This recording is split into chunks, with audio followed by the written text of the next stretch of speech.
Hi, this is Darren Talbot, aka Mr. Tahoe.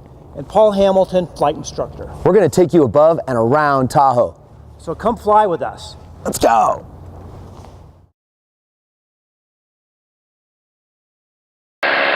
One of the most amazing things about the fall in Lake Tahoe are the sugar pine trees that have the foot-long pine cones hanging off of them.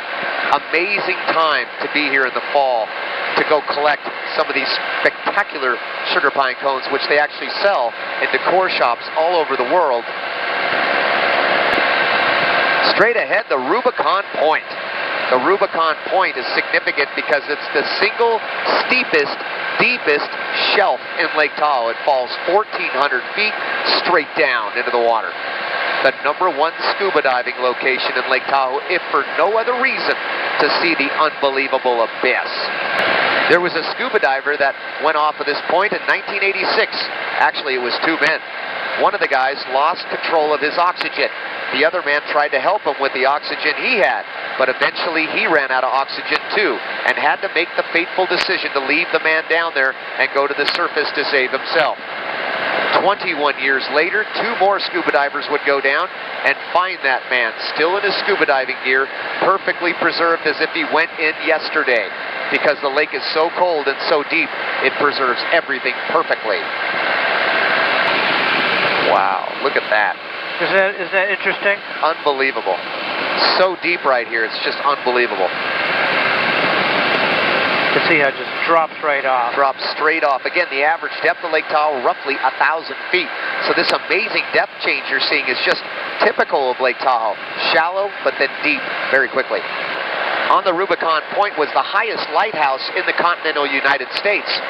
It was actually built to make sure the SS Tahoe steamer wouldn't run into the Rubicon Point. That's an interesting shelf, huh? Yeah, that is really interesting how that shelf goes off like that. Yeah. One of the great things about being above Tahoe like this, to seeing the lake by hang gliding Tahoe, is that you get to see things you just cannot see from the ground. Particularly the amazing color of the water. Why is the water so colorful? It's because it acts as an actual prism to the sky. It reflects the color of the sky perfectly. That's why the deeper parts of the lake are the blue hues of the prism. The shallower parts of the lake are the green or turquoise or even yellow hues of the prism, depending on how shallow it is.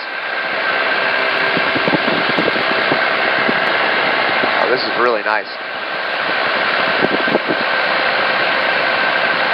There's a couple nice colors right there, huh? I love that. That's just unbelievable color. I always say that Lake Tahoe is like being in the Caribbean in the mountains, because it's so hard to describe the color of the water. It's so reminiscent of something you'd see in the tropics. But then you see the pine trees, and you know you're in the mountains. Now straight ahead you can see Meeks Bay. Meeks Bay is actually controlled and run by the Washoe Indian tribe. One of my favorite beaches along the west shore. Very secluded, nobody around this time of year. Fantastic campground, amazing cabins, and unbelievably beautiful water of Lake Tahoe. Very shallow. The water's warm there even this time of the year.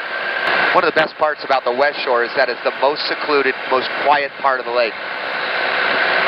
Not only this time of the year, but even in the summertime, it's more quiet on the west shore than it is pretty much anywhere else around the lake. Most people really don't know much about the west shore, other than the fact that it's there. It's kind of interesting. Yeah. Little pile of rocks. Yeah, there's a pile of rocks out. Yeah.